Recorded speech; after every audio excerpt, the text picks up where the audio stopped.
Welcome back to the Deep Dive. Today, we're unpacking a really fascinating reflection. It's from Junior Achievement of Greater Miami. We're taking a close look at what they call a year of milestones and growth. Yeah, And we want to explore how an organization, doesn't just foster youth development, but also navigates, well, both the exhilarating successes and the demanding challenges along the way. that's exactly right. Our discussion today really centers around this annual reflection from the president and CEO down at Junior Achievement of Greater Miami. It covers a pretty significant period for them, their first fiscal year in the role, which happened to line up with the whole 2024-2025 school year. Wow, okay. So it's a really candid firsthand account of their triumphs, but also the learning experiences they've embraced and their strategic vision going forward. Okay, so our mission for this deep dive then is to try and pull out the most important insights. Things about like cultivating young entrepreneurial talent, understanding the powerful role community engagement plays, and really grasping the practical challenges and mindset shifts that are essential for growth. And all of this, keeping an eye on what's valuable for you, the listener. So the core question we're kind of wrestling with is, how does an organization like Junior Achievement not just transform lives, but also continuously learn, adapt, and, well, expand its impact? It's a great question. One place to start maybe is right at the CEO's opening words.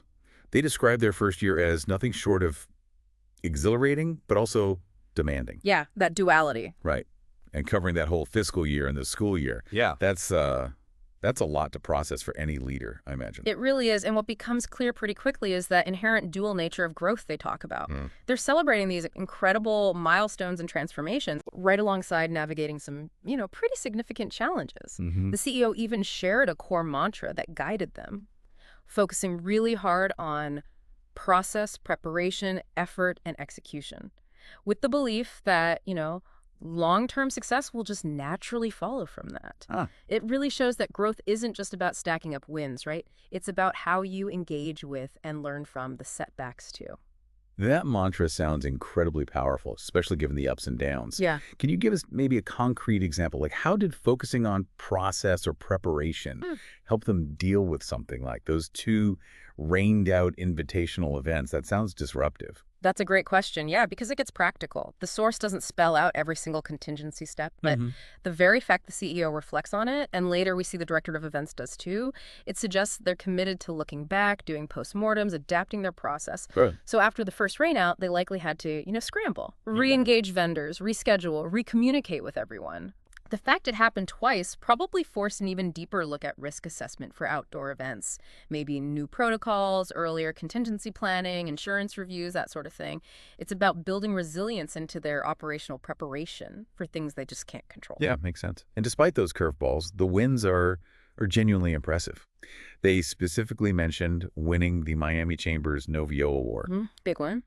launching JA Women Rising, getting new supporters on board, and get this, 4 student teams representing them at the JA USA National Competition. Yeah. Those are pretty significant achievements for a first year. They certainly are. But just as importantly, they openly talked about the challenges. That annual golf, tennis, and pickleball invitational rained out twice. Ouch. Then, the normal bumps of a new CEO role, integrating new team members. But what's key here is how these challenges weren't framed as just like failures. They were opportunities. Right. They directly contributed to the CEO's learning curve in leadership, team building, spotting areas for improvement. It really underlines that idea that growth comes with difficulties. They're part of the process. Okay, so one area that really jumped out at me was the tangible success of these student teams at the national level, right? The JA USA Future Bound Summit in Atlanta. Yeah. It's one thing to hear about programs, but it's another thing entirely to see the actual results. What really stood out to you about their achievements? Well, what's particularly compelling is the story of Charm Department. This is a student-led team JA company program from Coral Gables Senior High. Okay. They won the ICE Best Financial Performance Award. Yeah. And this isn't just, a participation trophy. It honors team that excels across the board: profitability, investor expectations, employee earnings, product quality, leadership, operations. Wow. It's a testament to their mastery of real business fundamentals: budgeting, forecasting, long-term planning. It shows these students really understand how to run a business effectively, not just theory. And there's another team too, right? My gym buddy, they got recognition as well. That's right. They won the Student Choice Award. Oh, which wow. is actually voted on by the other student teams. Oh, interesting. Yeah, so their peers recognized their incredible presentation and what they called a great necessary design and concept. So what does that kind of peer recognition signify for JA, for the students? Well, that peer validation is incredibly powerful, isn't it? Yeah. When other students who are going through the same thing see the quality, that's huge affirmation. If you think bigger picture, these achievements are really the core of the JA Company program in action. High school juniors, seniors, learning how to build and operate their own small businesses. Right. So these awards, they're not just about winning.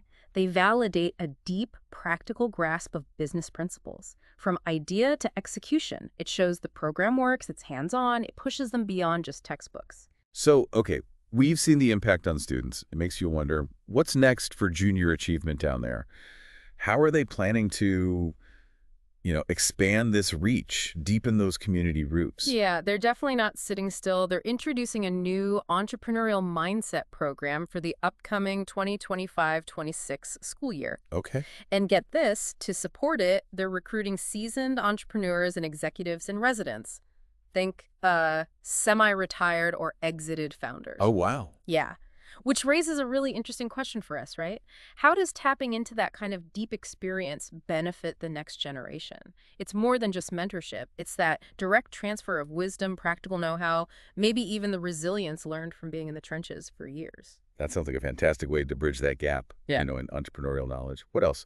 Any other ways they're getting the community involved? Definitely. They're also launching the JA Young Professionals Network. It's aimed at like-minded mid-career professionals, giving them networking events, volunteer opportunities, smart way to engage that group. Good idea. And then there's the upcoming 10th annual JA Stock Market Challenge for schools and teachers. Always a popular one. Gets kids engaged with finance in a really dynamic way. Plus, their SVP of Education, Adam Brinson, he's presenting at MDCPS's Synergy event in July. That's the big district summit, right? Exactly, Yeah. sharing info on their 2025-26 programs. But what's really compelling, I think, is the direct call to action for parents. They're basically saying, hey, ask if your kids' schools offer JA financial literacy. And if not, it's simple. Parents can just request it from teachers and principals. Empowering parents. Totally. It helps democratize access to this crucial education, gets it into more schools. I also saw a little note about internal reflection. Debbie Rodriguez, their director of events, sharing learnings from those rained-out events. Yeah. It's small, but it shows that learning culture. Exactly. At all levels. And the first ever JA Rising Women event. Middle school students practicing team building, planning, design, planting those seeds early. Precisely.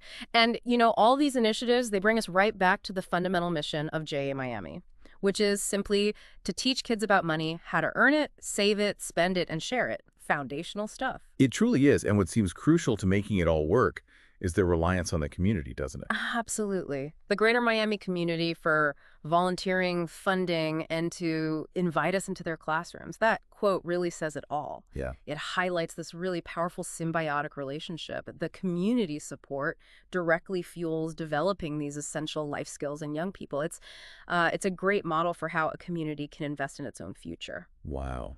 What an impactful year for junior achievement of Greater Miami. We've really seen that blend, haven't we? Ambitious goals, learning from setbacks, and just this unwavering focus on equipping young people. Yeah, financial literacy, entrepreneurial skills, it's vital. Because a really comprehensive look at an organization in action. It really is. From those tangible student wins, like Charm Department's Financial Savvy or My Gym Buddies design, to the broader community efforts, expanding programs, recruiting volunteers, it's clear their impact is multifaceted, building a stronger foundation for the next generation. So as you, our listener, reflect on this deep dive, here's something to mull over. What might the long-term ripple effects actually be for a whole community that consistently invests in teaching its youngest members how to, earn, save, spend, share money, and how to build their own businesses? Yeah. Think about the societal implications. It goes way beyond just individual success, right? Yeah. It could fundamentally change paths, change lives, creating a more financially literate, more entrepreneurially vibrant future for everyone. Lots to think about there.